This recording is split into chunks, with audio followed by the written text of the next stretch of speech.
Welcome to Steve's Place. Tonight we should have a really good show with Michael and artificial intelligence, and I'm looking forward to seeing that. And I want to remind everyone that we do have a conference coming up in August, and now's a good time to get signed up for it. We still have 35% off. And I'd like to encourage everyone to go to teslatech.info and just click on the QR code there. That'll take you right to it. And there you can sign up for YouTube if you haven't. You can also sign up for the conference. If you have any problems, sign up for the conference. Get hold of me later on this week or next week. We should have our final contracts in place, and people will be able to sign up for rooms. It looks like they're going to be running about 120 a night. Inflation hit hard this year. Anyway, let's go to. I want everyone to encourage everyone to join up with our YouTube channel. We have over 1,400 videos there for people to watch. It's like $9.99 to become a member, and if you don't do anything else, subscribe. Well, subscription is free. We have about a couple hundred videos that you see for free as a subscriber. But most important is, as a subscriber with the notification turned on, every time I put up a new video, you will be notified of that, and you keep track of what videos are up there that way.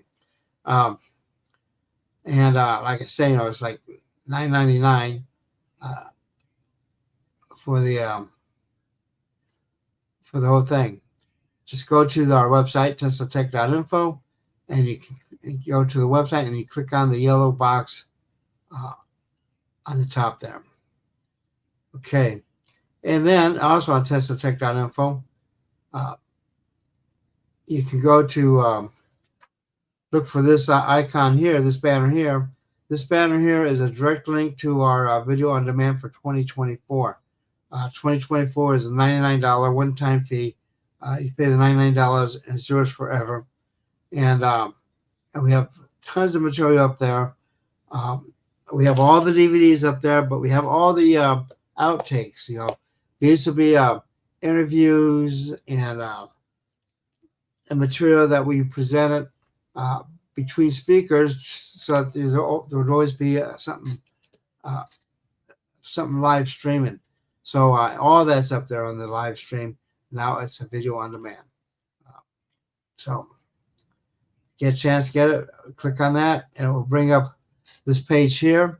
On this page here, you could take and there's like the green box there. That's if you want to donate. We're looking to get a new computer. We desperately need a new computer, and so if you want to help us get that, we'd really appreciate it. We also have T-shirts for sale through HowTube as well. Okay. And I'd like to make a comment about last week. I'm sorry I couldn't be here last week. I went to go to the hospital to get a checkout because I couldn't breathe. And I expected to be there just a couple hours to get some medicine, and they would send me on my way. Instead, they kept me for about 2 or 3 days. They're trying to figure out why I desaturate oxygen so badly. And that's a come I got home. I had to have an oxygen machine at home at night because of that. However, life goes on, and we have a conference to get ready for. In the meantime, we have tonight's show, and I'd like to introduce Mike. He's out of the Phoenix area, and he's been with us for many years, and he's been on a couple of our shows, and he has a book. So anyway, welcome to the show, Michael. Thanks, Steve. Yeah. So, and you're going to be talking about Einstein was wrong, validated by AI, and you have a bachelor's in electrical engineering at ASU, 87. Yeah. So. Yeah. Anyway, do you want to go ahead and get started on it? Yeah. Thanks, Steve. I'm glad you're feeling better. Yeah. Um, what I can't figure out that Tesla is such a handsome man, but how his hair was so perfect with all that damn static electricity around. Because it wasn't static. Well, okay, let me go into this. I've been using AI, and because both my books have been about philosophy and little to no math. But I've described how the ether causes gravity, and yeah. So this AI stuff is awesome for me. It's doing the math for me. So let me get into this here. Okay. So why pick on poor Albert Einstein? Um, if you notice, I drew this with AI, by the way, um, because Einstein is the one that stuck the fork in the ether. So, although he was a mathematical genius, he was the last guy to really stick a fork in the ether. And you can kind of blame Michelson Morley because there's experiments were based on incorrect assumptions. So, but math does not mean understanding.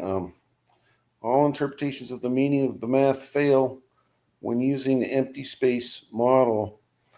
I call this Einstein's conspiracy theory, how they put him on a pedestal, and no other scientist has ever been put on a pedestal. And I think they really didn't want us to know about the ether because you can use it for to weapons and anti gravity and stuff. So now you see, I made this drawing for myself, and you see, I used AI, and it always screws up something in the text. This should say the Twichell theory of gravitation.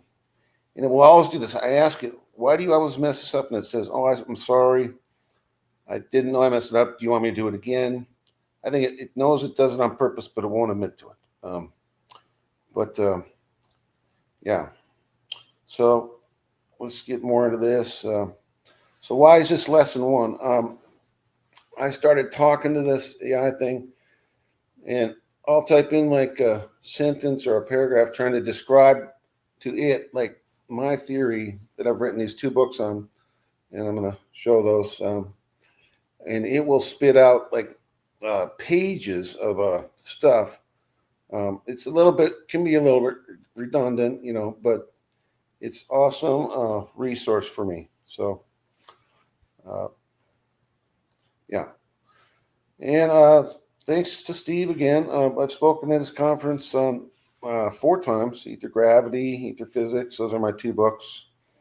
I had these other 2 presentations: Ether Matters, Mysteries of the Ether, and then I'm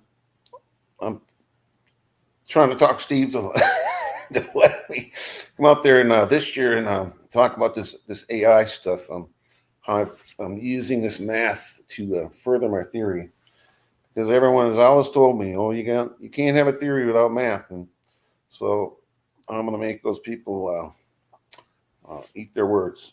So yeah, I've also done some magazine articles for Steve's magazine. And I've done some magazine articles for Karen Elkins, Science to Sage magazine, and Open Minds. Did an online interview with them. And here's my painting. I like to do a little painting. So there's my first book. Got to promote myself a little here. These are available on Amazon.com. This is 144 pages for $20, and then my second one, $39.99 for 470 pages. It's a big sucker. I got it sitting right over here, actually. You can see it's pretty thick. There's a lot of pages in here, and it's a great value. And so it expands the expands the theory into just more than gravity, but also into all the subjects of physics. Um, so this is another cover of my what's going to be my new book, or at least lesson one or volume one of my new book. And yeah, I don't know how much it's going to be, or I think I've got like 600 pages already just from like 8 conversations with this AI thing. So this is kind of what we're going to talk about: ether gravity. We're not actually going to talk about much about the proton magnet model. I'll get a little bit on the quantum misinterpretations that happen with empty space model.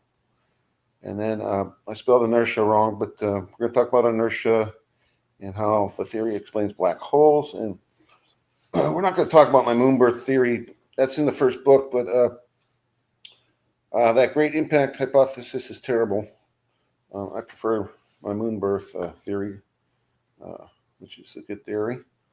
So if you're not familiar with ChatGPT, and I wasn't actually until, I don't know, maybe a year and a half ago, this guy at my work told me about it. And I think it's awesome. I'm a software engineer. I can go in there and say, write me some code in C#.net that does this, and it just spits out the code. I copy and paste it, put it into my code in, surrounding with the right context, compile it, works great. You can use it for anything. It's awesome. So I buy the 1990. It's free actually, but you can buy the 1999 version. It'll be supposedly smarter, give you smarter answers, but it will also give you pictures. So yeah. So ChatGPT.com. Now they did come out with a big thing, crashed the stock market the other day. DeepSeek, which was a Chinese version of it. I will not use that because all that information you type in there is going to go to China. So this is from Microsoft, so at least it's an American product. So if you haven't used it before, you can use it for almost anything you want. I just said draw a vortex, and it drew this vortex. Just an example. So here's where I actually began. I was like, hey, I can use this to validate my theory. I've had this theory for many years, and it needs the math to back it up. And so I said, do you think you can help me try and verify the legitimateness of my theory of gravity, which my wife says I should call a model of gravity, because I think she's right. It does go well beyond a theory. So it's more like a model of gravity. It actually goes so far as to my second book. I used it to derive a new model for the atom, which I call the Twichell atomic model, which is pretty awesome all in and of itself, which is not going to be part of this talk, but it is part of the second book. So it says, absolutely, I'd be thrilled to help and explore your theory. Here's how we can approach it. And then it starts giving me steps, as you can see on the screen. Define your theory, give it a mathematical framework, compare predictions with observations. This is a little bit dull here. Your theory must predict observable phenomena like planetary motion, gravitational lensing, time dilation, which it does. It does all that stuff. Check for novel predictions. It should predict phenomena, and I've made some predictions with it.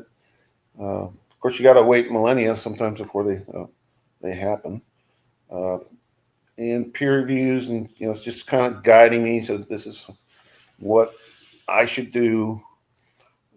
Review and analysis, mathematical verification, and this is really the big thing that I'm trying to get at here. Is this mathematical one, because it's a fluid. I treat it like I use fluid dynamics equations in this presentation here. So we're going to get into those equations that it provides, and it does some of the math for me, and that's what I'm most excited about with this.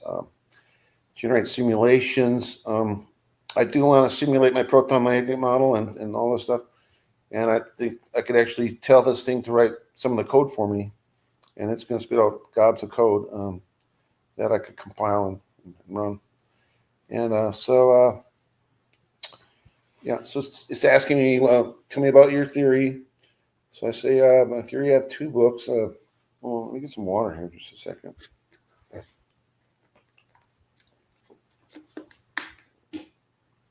And I got something here a little stronger than water in my ether gravity cup, which are going to be available at the conference once Steve invites me. Hold on a second. Better than water. All right. So it's asking me what the core idea of the theory is. How does it differ from existing models? Do I have specific observations, experiments? And I say that Bernoulli's principle from fluid dynamics can be applied to any gravitational phenomena, because the ether is like a tiny fluid that is absorbed into matter. So that's one of the first postulates of my theories. This matter absorbs ether. So that is primary. And then Bernoulli's principle applies to that. So there's really just 2 postulates to the theory. So I said next slide. Okay, here. So here's this picture on my screen of I've had, I think, 8 conversations with it since November. And these are long conversations. Like I'll take like 4 or 6, maybe even 8 hours. And each one generates about anywhere from 50 to 75 pages of great stuff. It's kind of a back and forth conversation with the thing. And so it says, my theory sounds fascinating and ambitious, applying Bernoulli's principle. It's a novel perspective. Let's break down and analyze it. So now I'm talking to a computer. I've got a mail order computer of a girl, 34, 28, 36, coming in the mail. No, just kidding. So I enlarged this where it says ChatGPT can make mistakes. I was at the bottom of the screen at ChatGPT. So I made it bigger just so I could see it. But yeah, it does make mistakes. I think it was 5 or 6 times I had to tell it. I said, here's the ether is dense out here in outer space, and as it's coming closer, in toward the gravitational object, like water down a drain, the particles separate, and it's less dense toward the gravitational source. And it kept reversing it when it would give me a description of something, and then I'd find this thing in there. It'd be the opposite, to the point where I was getting mad at it, and it was like I kept having to tell it.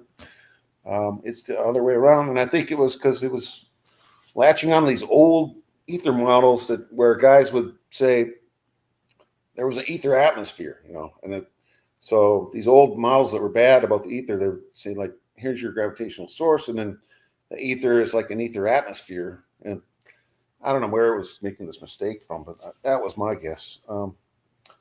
Anyway, so when you're using this thing, if you ever do anything like what I'm doing, these are just some notes that I've been minding, and what I've been doing is I saved all my conversations into one big document, and then at the beginning of a next conversation, I just hit the upload, and it can upload up to 100 megabytes, and it will remind it of everything that you've talked about in the past, and instantly remember everything. So here's just reviewing the components of my theory. Ether's classical, concept, blah, blah, blah. It says that I'm treating it as a fluid, and that Bernoulli's principle applies. This is it talking. So it's just asking me stuff. What are the physical properties of the ether, density, flow, characteristics, absorption rate?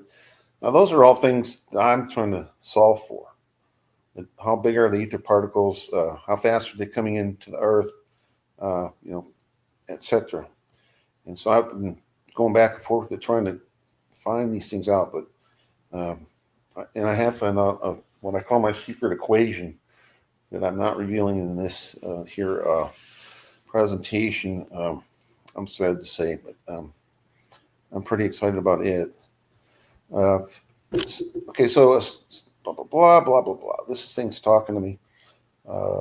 So related to force, and this is, I talk about Einstein's equation with it, and special and general relativity, and show how it can, my theory can explain those things, and how it can explain Newton's equations, and so I'm teaching it, my theory, and now I don't know if at this point I've actually taught it that much. This is just the very beginning when I created these slides. Yeah, Nicholson Morley experiment was wrong. I'm going to speed through these because it's kind of a reiterating.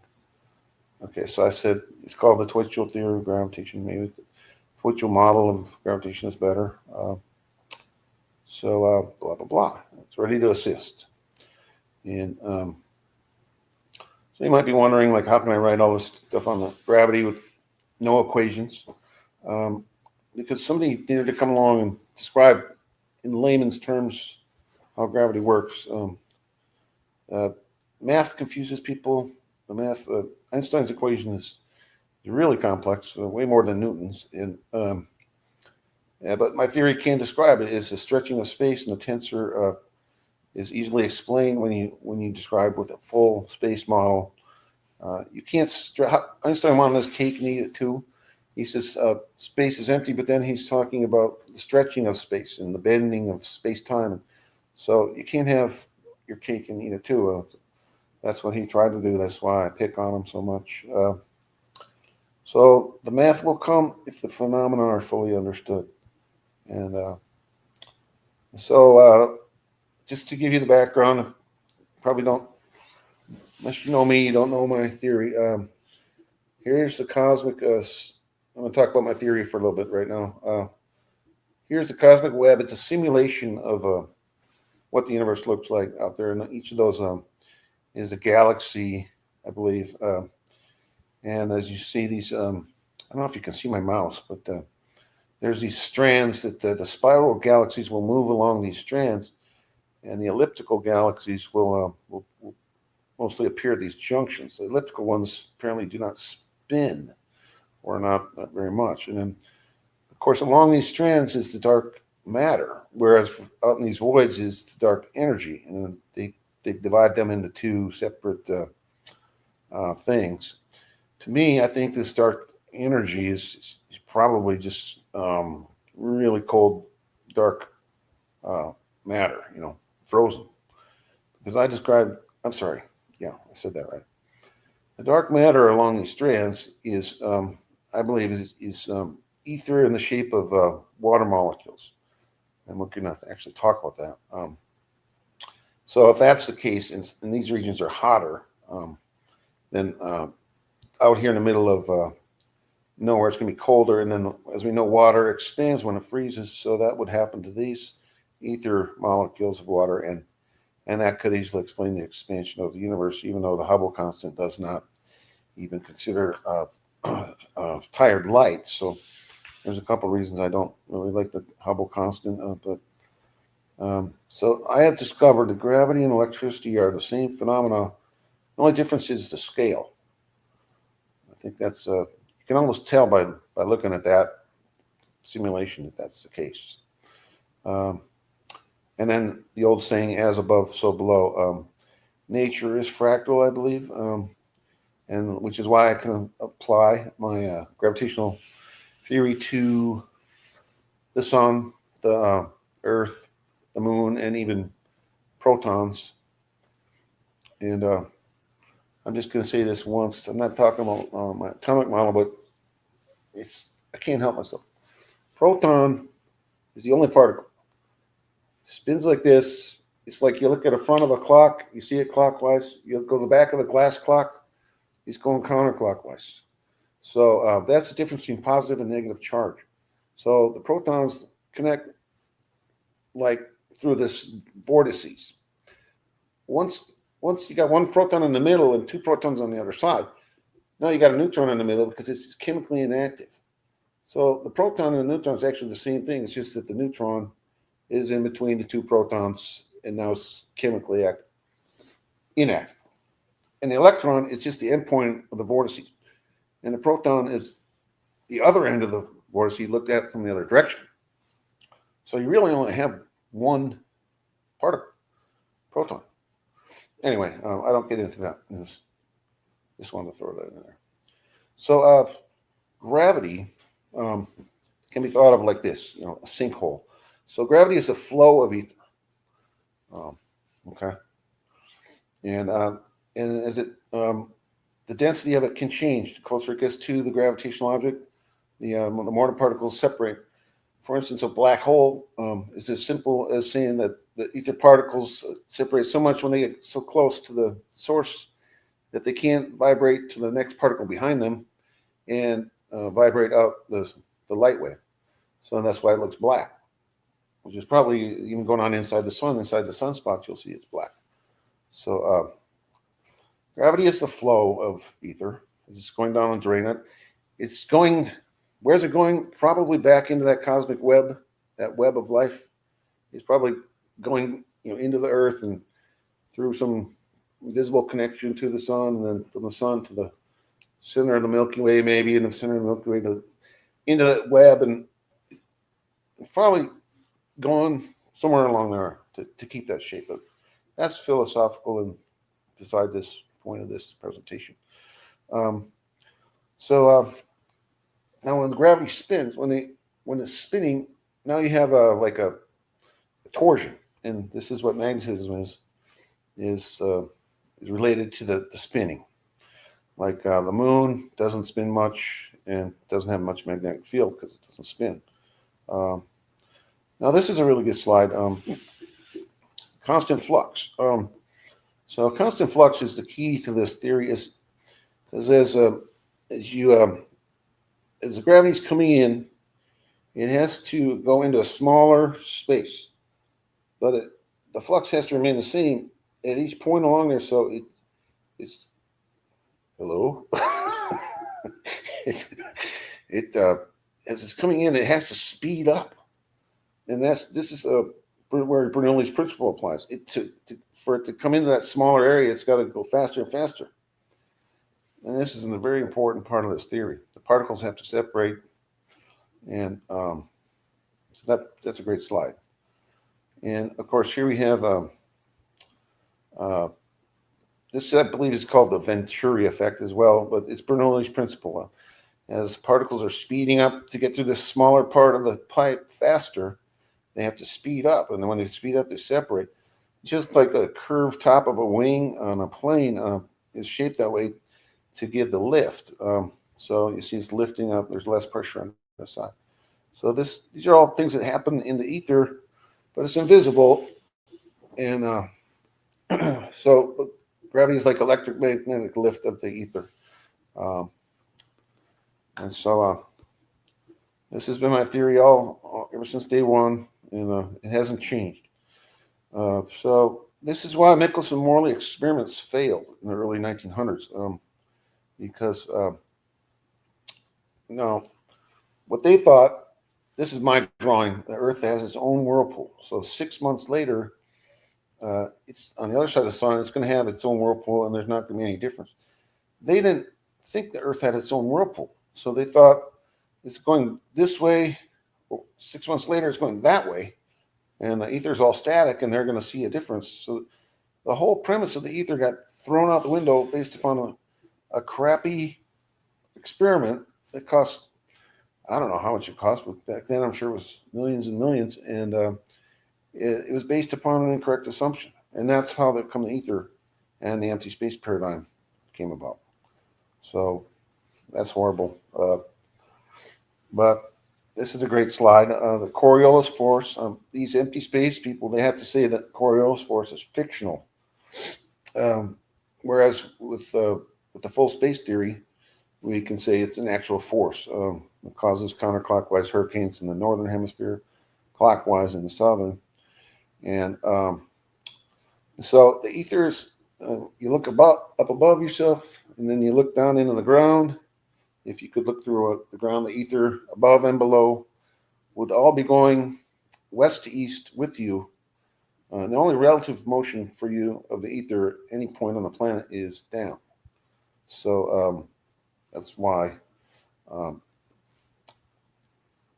everything, ether's, it's moving slower, farther away, west to east, farther you get from the Earth. And when you get to the surface of the Earth, it's probably going at 1,040 miles an hour. Just with everything else, it could be a minute difference. It's immeasurable or something, but yeah. Now I really like this slide because as you have a spinning thing, like I said, it's spinning faster at the equator, so that means it's moving faster. And as we saw before, the particles have to separate to keep up when they're moving faster. It creates a valley of lesser pressure. This is why you see Saturn's rings are so flat. This is why you see spiral galaxies. Solar system's pretty flat. So this is a great proof of the theory. It's just using the principle of fluid dynamics and Bernoulli's principle. And I like this slide here too. This is actually a ball through water, but I like to think of it as a proton with ether raining down from above. And this is the drag bubble. It's what is inertia. If you try to change this drag bubble size, shape, or direction, you're going to need a force to do that. That's what inertia is, and you cannot describe that with an empty space model. So gravity is all about fluid dynamics of the ether. Now, how come you can, this is a great drawing, isn't it? How come you can draw, how come you can take an object, put it in outer space, and send it on its way, and it goes at constant velocity forever? Well, that really had me confused for a long, long time until I resolved it in my mind with this tiddlywink effect, what I call a tiddlywink effect. So, yes, there is a resistance in front, but there's also equal but opposite. As the vacuum gets filled behind, it gets a push from behind, equal but opposite to the resistance from the front of the matter object. And these protons, so this is how you can explain why an object will just go constant velocity through empty space. Although with the Pioneer anomaly, we've seen that it actually they are slowing down, and that might be one thing that I can help to use to prove this theory. So may the force be with you is actually a true statement. So I took this photograph. This thing was, I was driving to work. This Tic Tac was over to my left. I rolled down the window, whipped out my camera, I took a video, and as I was taking it, it dropped like thousands of feet instantaneously and then vanished. But when I reviewed the video later, I could see about every 10th frame, this Tic Tac shaped thing appearing about every 10th frame and then disappearing and then reappearing every 10th frame. It moved so fast that I thought it had disappeared. And my theory is that you can have passengers inside here if you have a static ether bubble. So if you can somehow keep the ether from static, just like a stationary pool of water, but ether, then you're not going to feel any inertia when you go changing directions at 50,000 miles an hour or whatever. That's pretty cool. I witnessed that with my own eyes. A bicyclist in Indiana videotaped this. Now, Steve doesn't have video on StreamYard, but this thing moved like a fish. I saw it with my own eyes on the Science Channel. And so this was when I realized about the sub-ether, because, and I also realized that ether particles can be molecules. So that this is a biological fish in a different dimension of space.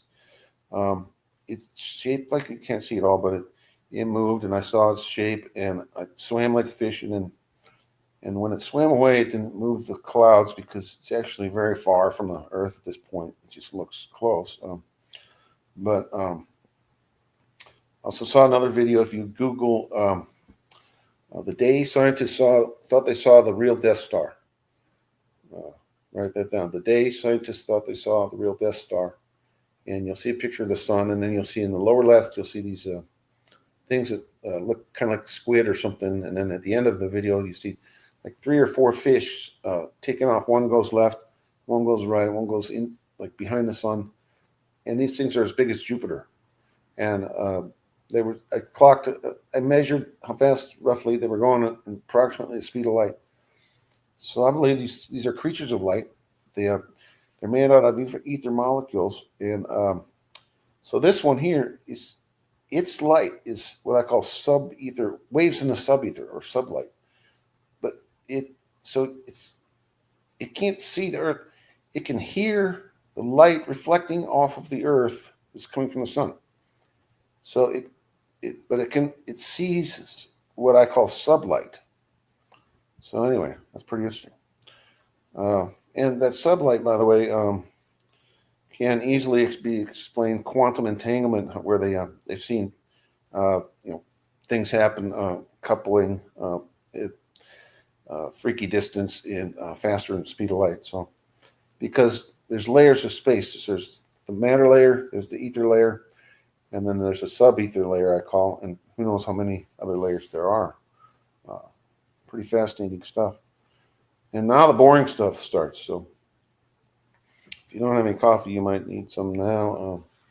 We'll talk about the math.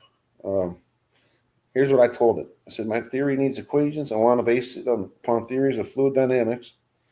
Since I'm telling this to ChatGPT. Since ether behaves as a fluid, openings in this fluid cause other fluid to rush in. This is gravity, also closely related to inertia. I need a way to create equations for my ether fluid, but they need to be based upon equations of fluid dynamics. And then in the green, it says developing equations for your theory based on fluid dynamics is a great next step. Treating the ether as a fluid, borrowing well-established equations from fluid dynamics, and adapt them to describe gravitational and inertial phenomena. Here's how we can proceed. So now we're getting the nitty-gritty of why this is a great tool for me. Now I could go and get any book of fluid dynamics and dig through it, but there's no reason to now. I mean, this thing is it's like having a highly trained engineer right there at your side, like the smartest person with the best memory in the whole world at your beck and call anytime, all day long. And I'm just at the tip of the iceberg using this thing, I feel like. And that's especially with this, because this was my first conversation with it out of the 8, or I think I've had 9 conversations now with it. Some water here. Excuse me. So, as you can see, it's telling me to use the continuity equation, which describes the conservation of mass in a fluid. Now, as I talked about water down a drain, the mass of it. Now we got to remember that ether particles don't have mass. What happens is the particles separate. This is what is being called the mass. The vacuum between the particles is actually what is being considered the mass. Like, for instance, when they take 2 protons and smash them together, and then they see all these little quantum particles go flying all over. I have a whole chapter in my big book on this, where I take each of those particles and I sort of make fun of them because their lifetimes are tiny, like 10 to the minus 32nd seconds. And all these things are is like little vortices in the ether that get collapsed by the pressure of the ether. What is the weak force? Nobody calls it the weak force except me, because nobody talks about the ether except me. And my entire family hates to hear about the ether, so I stopped talking about it to them. So I appreciate you guys listening. And so yeah, these tiny little vortices, they're going to collapse immediately under this what's so-called the weak force, but it's not that weak. And anyway, but that vacuum, and that's why some of these, like a top quark or something like this, they'll say has like huge mass because it's spinning, and they can't measure the separation. They can't separate the spin from the uh, they can't measure, they can't separate the spin because they're the way they measure it. So having a high spin can look like high mass. But anyway, having a high spin can also last a long time, which is would explain why free electrons. Because I had a professor when I took astronomy at years ago, and I kept in touch with the guy, told him my theory, and he said, "Well, your theory can't explain free electrons." Well, actually, it can, because if the electrons vortex to see in the ether, what's going to stop it? I mean, it's just going to go. It's just going to go on and on. It's just like there's nothing that's going to stop it. So yeah, it can't explain free electrons. Anyway, so it's the vacuum in space that is the force, and so let's see. Describes confirmation of mass in a fluid. Well, mass is the vacuum, so uh, you have this fluid ether coming down the drain. Its particles are separating. The mass is actually seemingly increasing, but it's going into a smaller space. So yes, it is conserved because there's less of it. It's smaller size. So this is true. Delta rho over delta time plus this symbol here. I have learned because since 1987 that I took engineering. It's a nabla symbol, which is a gradient or divergence of curl. So the change in the density of the ether over time, plus this divergence times the density of the ether times its velocity is constant. Okay, this is one thing it showed me. Now Bernoulli's equation describes the relationship between pressure, velocity, and height in a flowing fluid. Adapting the principle to the ether, you could express it as pressure plus 1/2 the density of the ether times its velocity squared plus the density of the ether times the Earth's gravitational constant, 9.81 meters per second squared, and then times h should be constant. So here's another equation. And then here's saying, look at the Navier-Stokes equation. Fundamental to the fluid dynamics, these equations describe how the velocity of a fluid changes over time due to forces. For the ether, the equation could be modified to, and this is an AI thing, spitting this out for us. Take your density of your ether, multiply it by this quantity here in parentheses, the change in velocity over time, plus the velocity times this nabla thing, which is the divergence. I really haven't quite figured that one out yet. But, times the velocity, and I don't know why this equal sign is not fully. I gotta find out what that. It's not dark like the one above. I'm sure it means something. Anyway, so it's equal to this, or this is your divergence or gradient or curl. I don't think it's curl because we're not talking about that right now.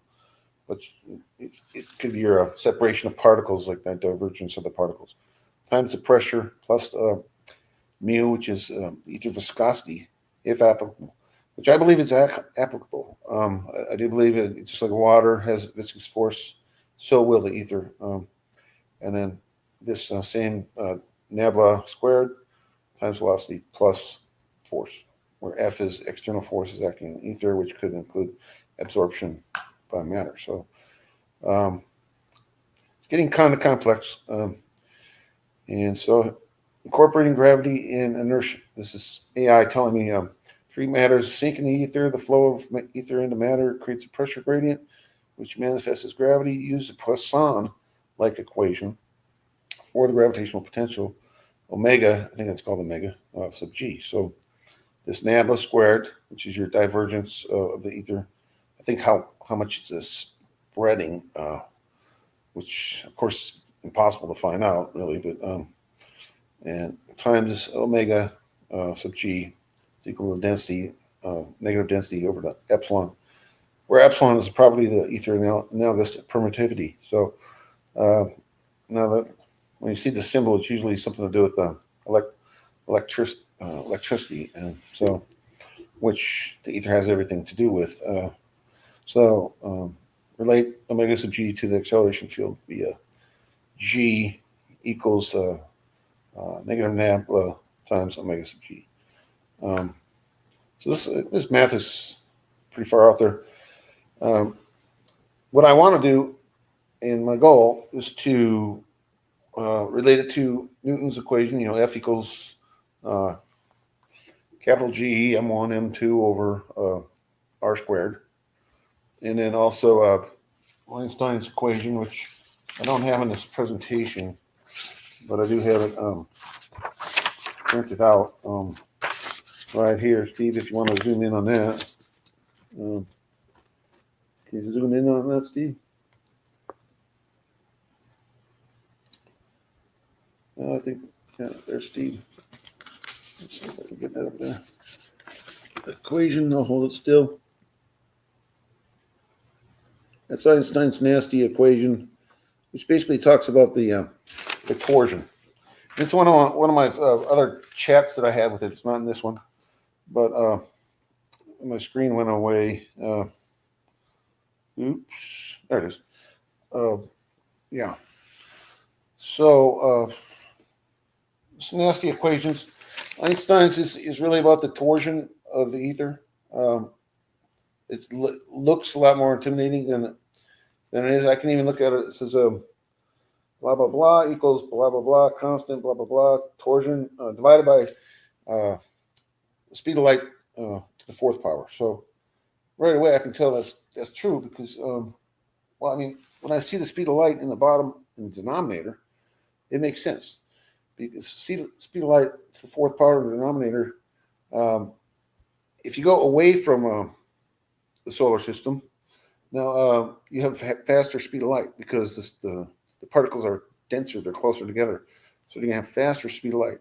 As you come closer to the sun, the particles are going to separate. You're going to have slower speed of light. And this is why Einstein's time warping is BS, because it's the atomic clocks that they use, the cesium atomic clocks that they use for their experiments. They don't work the same in all etheric and kinematic and etheric environments. So the density of the ether is changing. So as you go on, what I was trying to say is that speed of light's in the denominator. So if you go farther out, you're going to have less gravity because the speed of light is higher. It's in the denominator. As the speed of light slows, you get closer to the sun. Now you're going to have more gravity because it's in the denominator. That value is going to go higher. So what it really boils down to is the torsion of the ether, the stretching and the density of the ether is hidden away in these equations. So what do we have here? Inertia resistance to the ether flow. Inertia could be modeled as resistance to the ether acceleration caused by changes in density. Okay. For an object moving through the ether, drag-like term could describe the inertial force. Okay, so now that they're talking about the drag, that drag bubble is equal to K, where K is a constant depending on object's properties. So, all our objects are protons. We don't need to worry about the shape because we're going to just assume everything's a sphere. Protons will assume are spheres, so there's no complex geometries. The protons in an object are so far apart that the shape of the object doesn't matter. It's a sphere. So K is a constant. You have the density of the ether, and then you have velocity of the object. So this makes sense. I can envision this because I showed you that ball with the bubble underneath it. So the force of inertia. So if something's going really fast, it's going to have a big drag bubble behind it. It's going to have harder to change its direction. It's going to have more momentum. Harder to change its drag bubble and its inertia, and it's going to take more force. So this actually is very intuitive to look at that. So ether flow around matter. To describe the flow of ether around a massive object. Potential flow adapt solutions for incompressible fluids to describe either flow patterns. Okay. Example: solve NAMBLA. Okay, it's a weird name. NABLA. NABLA, which is the gradient or the divergence of it. squared times omega is going to be constant. Steady state ether flow. Sink term for absorption. Add a term to describe ether absorption by matter. So now we have this nabla times the velocity is equal to negative s, where s is the sink strength proportional to the mass of the object. So I can't say I really have my hands wrapped around that one yet. So let's just go on. And it gets even more into it. No, actually, this is a summary. So thank God. Continuity equation. Navier-Stokes. Gravity is a pressure gradient. Bernoulli's principle. So these are all things it's suggesting. And then I think it's maybe suggesting that they be combined. As we all know, you can solve for variables by plugging in and combining equations. So this is always an option moving forward with this. Next steps, adapt parameters for the ether. Define properties like density, viscosity, and sink strength. Yep, that's the stuff we need. Use computational fluid dynamics, CFD, software to simulate how ether behaves around objects of various masses. Compare predictions and check how equations explain phenomena like gravitational acceleration, orbital mechanics, and black hole behavior compared to general relativity. Okay, so this is all good stuff. And then it says, let me know which part you'd like to focus on. I can help refine these equations further or assist in creating simulations to test them. So at the end of everything it gives me, it always gives me options to move forward, which I really like. But most of the time, I'll just type something else in. I said, realize, please, that mass, in my theory, is defined as essentially how fast matter absorbs the ether. So I'm still teaching it. This is like its first conversation.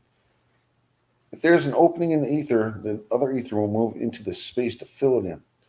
When the opening is created because the matter is absorbing the ether, then this is what I call real actual typo mass.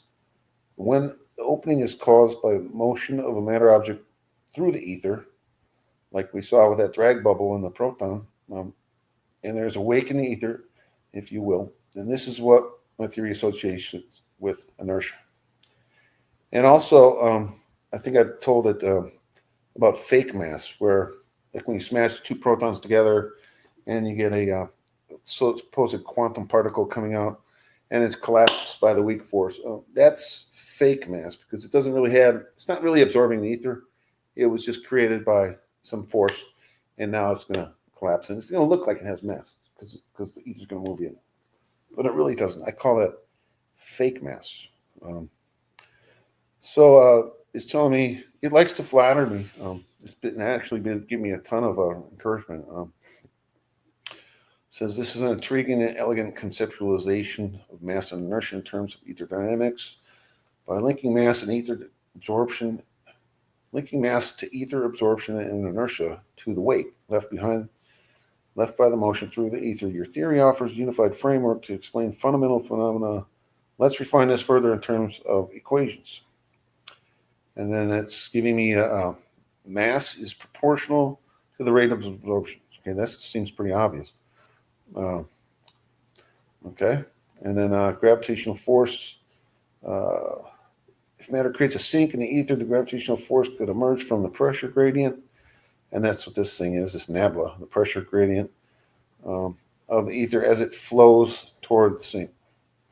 So we have that equation. And then use the continuity equation. I think the one where the two sides adds up to zero. And I'm getting a little burned out on this, and you guys probably are too.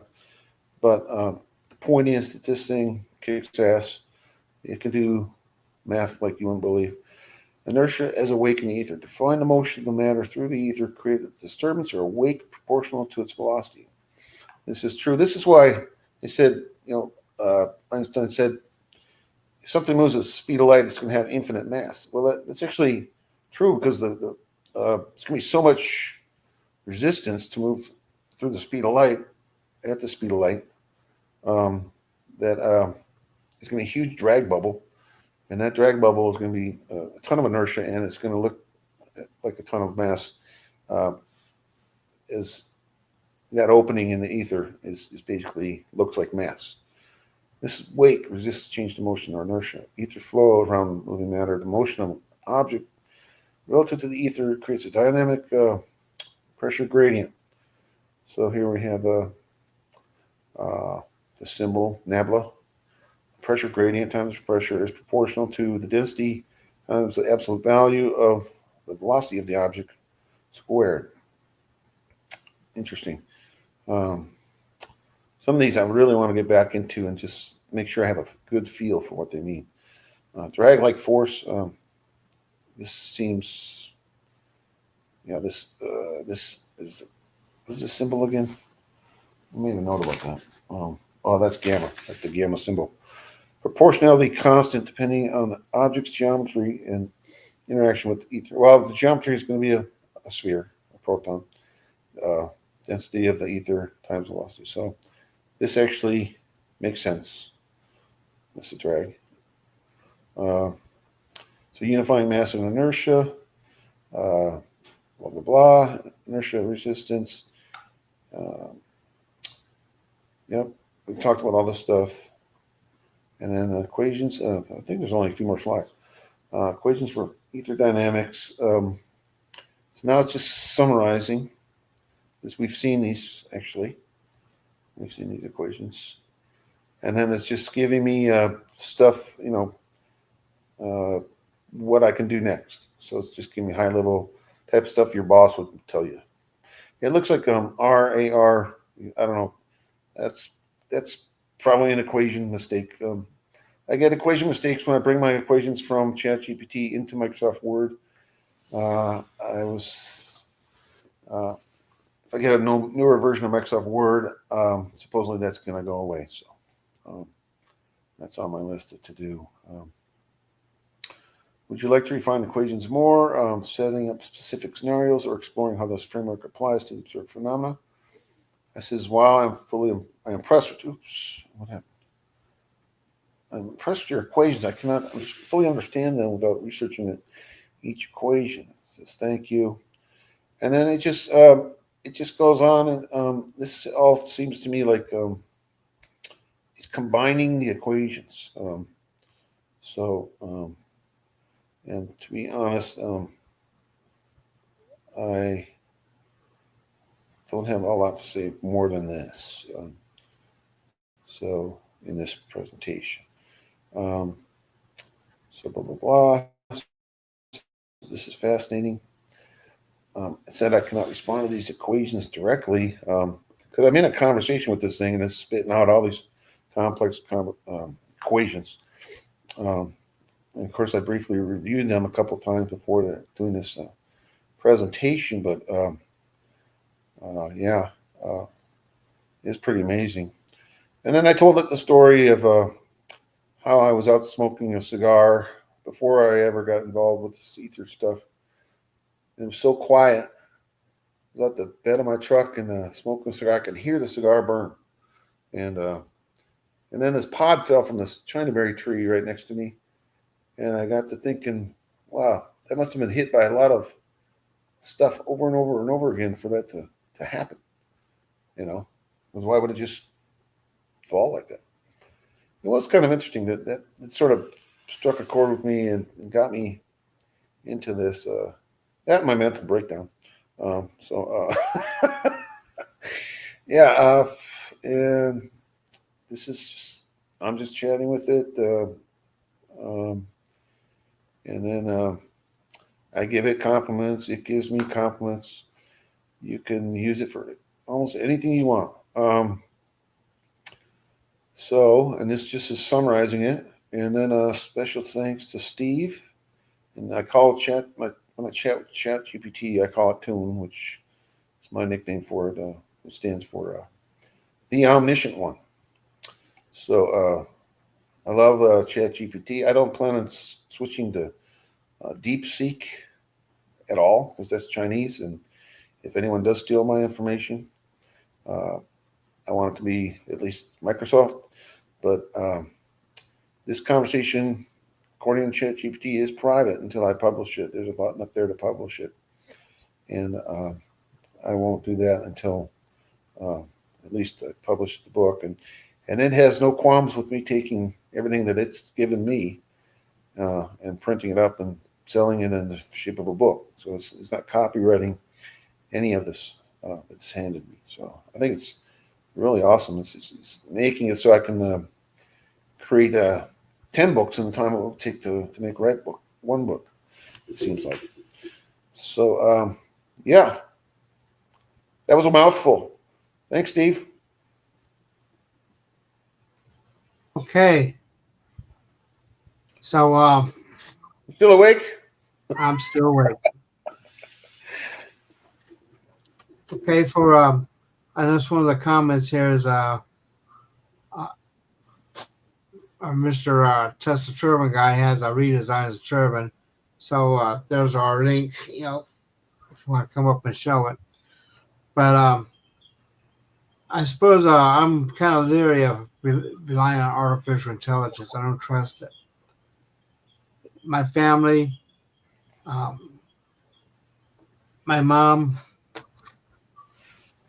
would use a calculator, but then she'd do it by hand just to be sure, because you just don't trust these devices. Things have come a long way since then, Steve. And no, not hardly. I noticed the big thing here is more and more you start reading, um, and a lot of words are misused, like the term pray. You have two versions, Prey, which is something you hunt, or you pray, Pray, where you get on your knees and pray, okay? Yeah. I see that misused a lot, okay? Um, and it's little things like that you got to be really on top. That's the coming I'm reading something.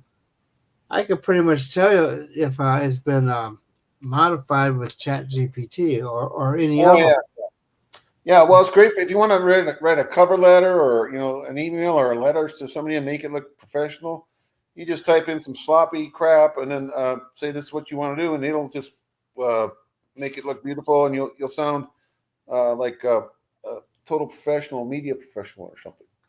It's amazing. I would caution anyone who's using these AI devices or AI thing is to prove it heavily. Empathy. Even more heavily than I do when I jot it down myself. Well, it fakes empathy. I mean, you can actually tell it your problems or something like that, and it'll fake empathy and. Yeah, it's crazy. Now they got robots. They got robots now that they're. I saw one that you can buy a robot. Looks like a person and walks around your house and stuff for $179,000. Yeah, well, you can have that robot. I'd rather have the 179,000. But I just don't trust AI at all. Well, I think AI is scary, and they're. I mean, some of these movies they're showing. I saw a movie the other day where the robot killed its owner. So yeah, I mean, letting a robot in your house is the future, but it is a little bit creepy.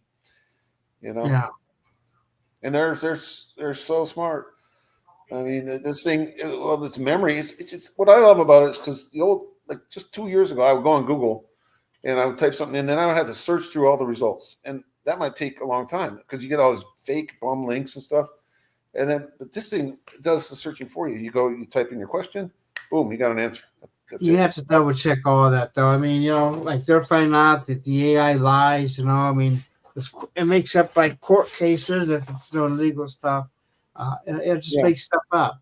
You can't trust it, and I would caution on that. And I think we're losing you, Michael.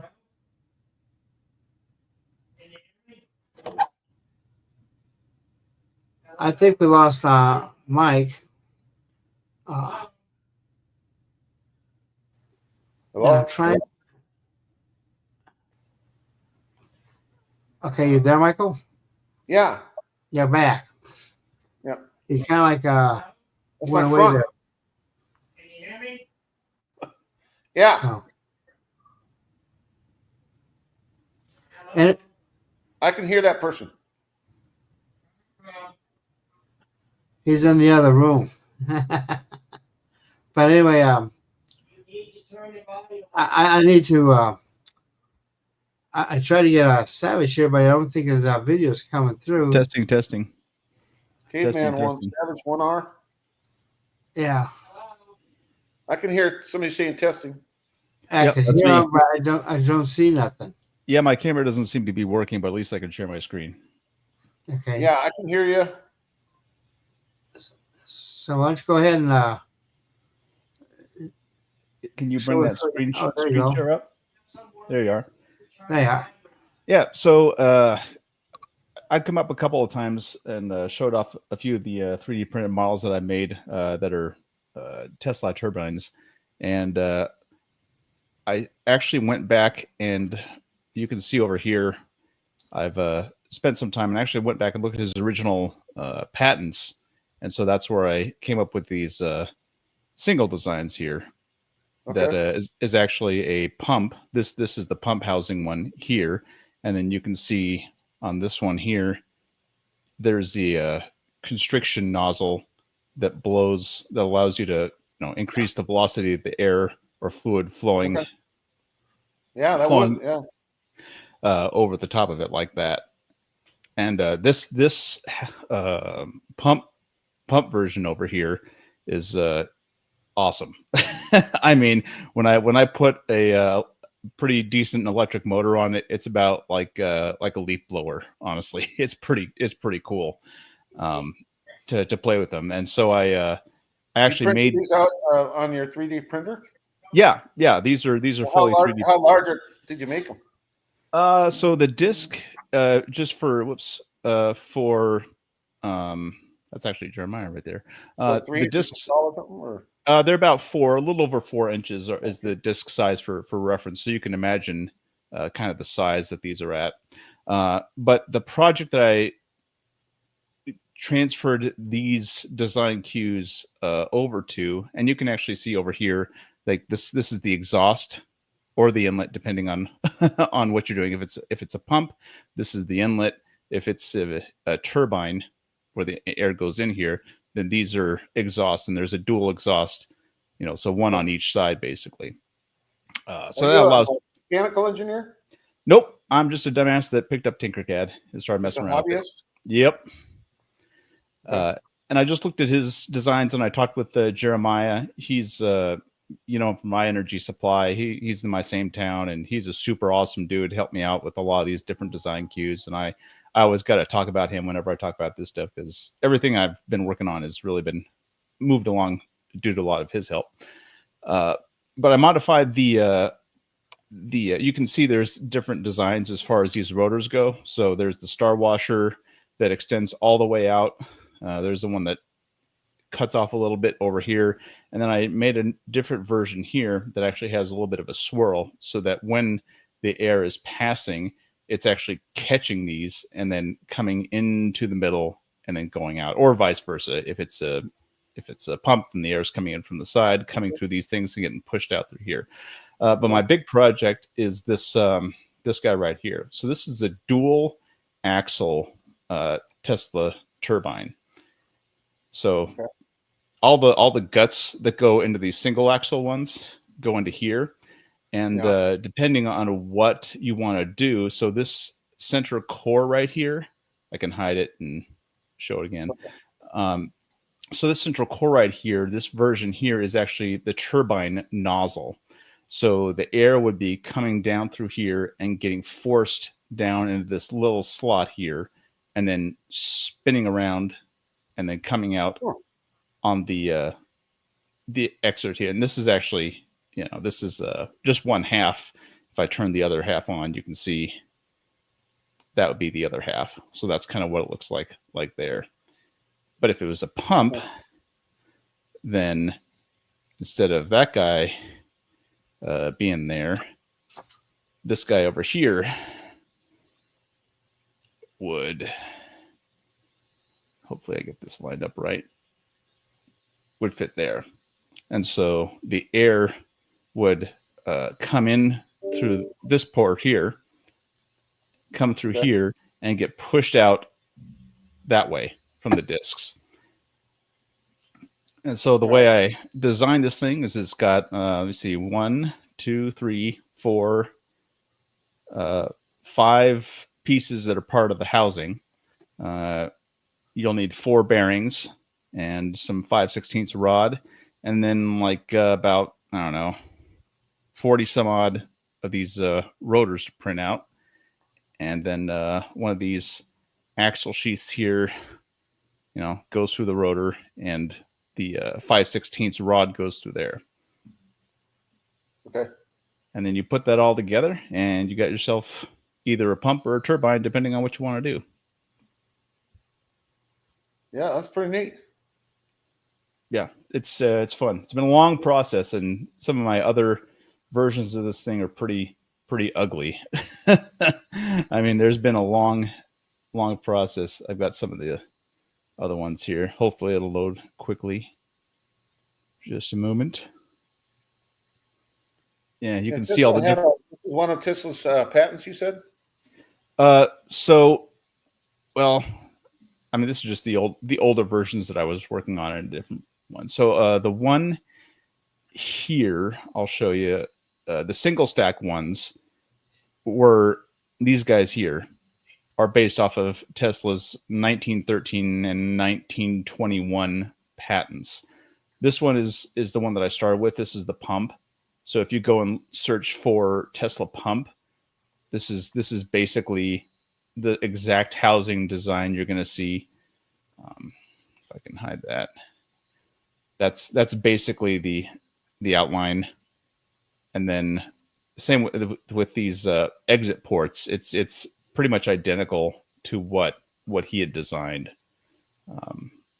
Well, exit or entry ports, depending on how you want to see it. But yeah, this is pretty much a dead nuts on for what his patent showed.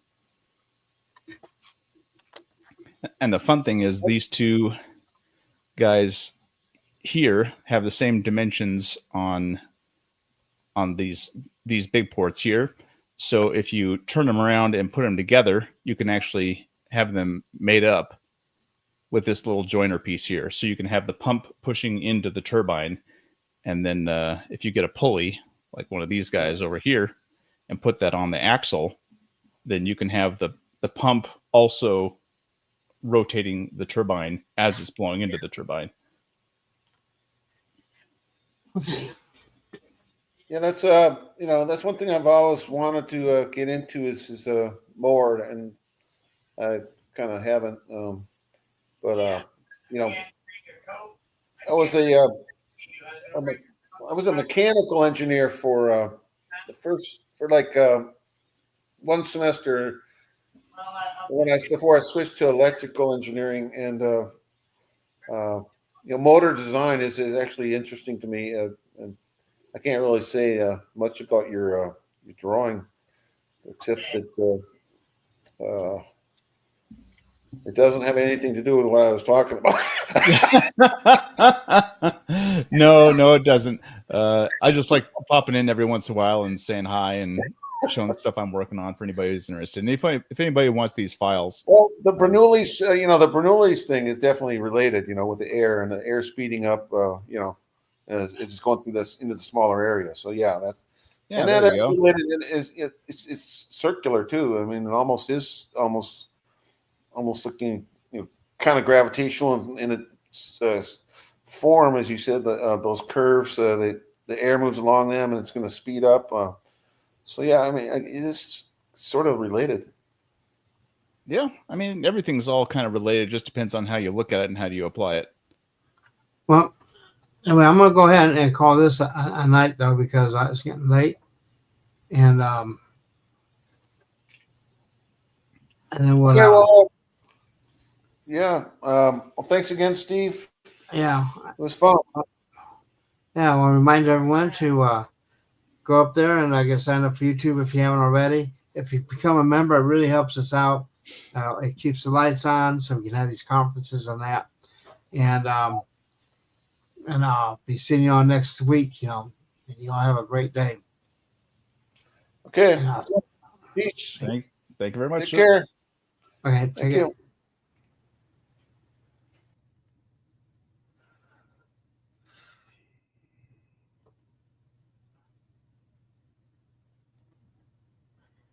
and we'll see you all next week.